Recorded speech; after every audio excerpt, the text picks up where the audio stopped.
Il nous reste maintenant à traiter du cas du hacheur 4 cadrans.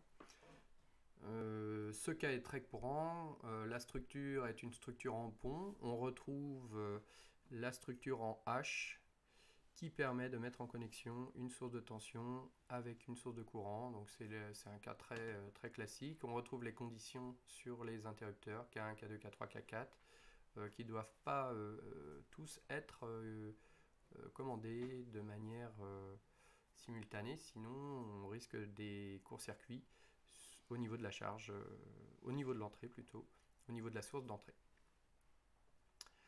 Ce hacheur va être réversible à la fois en courant et en tension. Donc on retrouve les 4 cadrans de fonctionnement. Au niveau des chronogrammes, pas de changement, donc on aura les mêmes chronogrammes, donc on retrouve la tension moyenne aux bornes de la charge qui sera égale à 2 alpha-1 VE. Donc dans la vidéo précédente sur les hacheurs réversibles, j'ai redémontré cette relation. Les interrupteurs utilisés sont de deux types, alors donc soit MOSFET, soit IGBT, avec une diode antiparallèle ou diode de structure qui sera présente. On retrouve donc un schéma général qui a cette forme, avec les 4 cadrans qui seront utilisés à cause de la réversibilité garantie par justement la structure du pont. Ici, ces 4 interrupteurs, donc dans ce cas MOSFET. Un autre schéma général qui peut être donné pour les variateurs de moteur à courant continu. Donc ça, c'est un schéma très classique qu'on retrouve souvent dans les concours, dans les épreuves.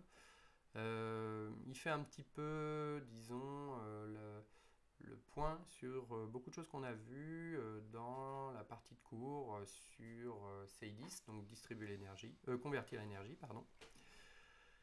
En commençant par la structure du pont de diode, hein, qu'on a appelé PD2.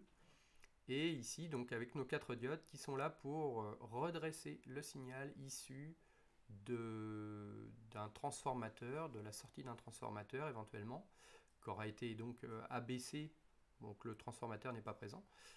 Et ce signal qui a été abaissé va être redressé pour donner une tension V qui sera continue, ou presque continue. Alors là, ici, on voit bien que on ajoute un condensateur qui permet de filtrer justement l'ondulation présente sur la tension V et donc d'obtenir une tension totalement continue ou presque totalement continue.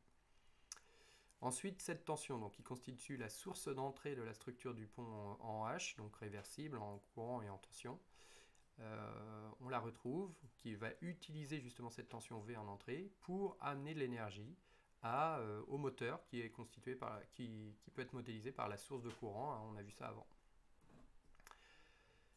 Ici on a quelques petites nouveautés puisque on parle du variateur complet. Donc le variateur complet, il va être équipé d'une boucle de régulation et on va pouvoir mesurer, alors là il y a plusieurs types de mesures, hein. Ici vous avez un retour de la vitesse, soit vous l'obtenez grâce à une Taki, ou bien une Taki, donc un petit moteur qui fonctionne à l'envers, hein, qui est générateur, ou bien vous l'obtenez grâce à un codeur incrémental, donc en comptant les impulsions. Toujours bien, cette retour de vitesse va venir être comparé à une consigne de vitesse qui aurait été donnée au variateur.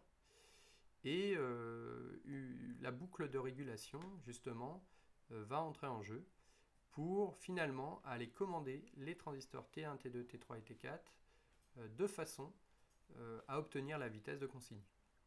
Donc ici, on passe par plusieurs étapes, hein.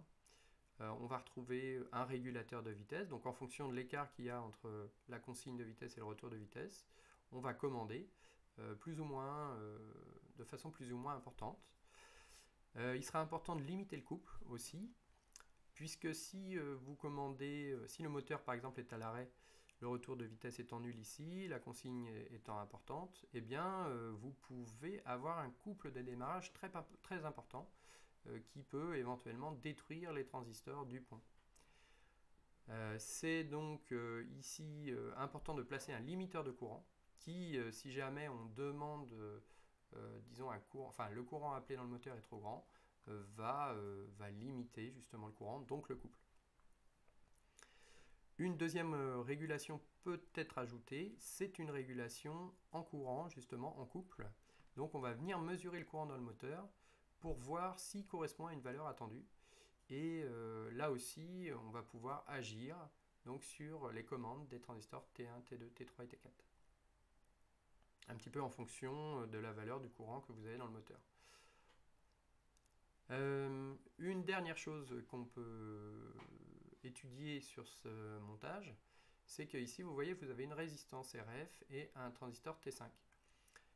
Alors, qu'est-ce qui se passe ici? Eh bien, en fait, on va commander ce transistor T5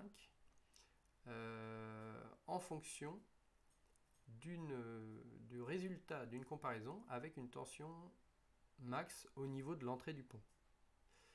Alors ici, qu'est-ce qui va se passer? Eh bien en fait, on va faire une régulation de tension au niveau de l'entrée du pont.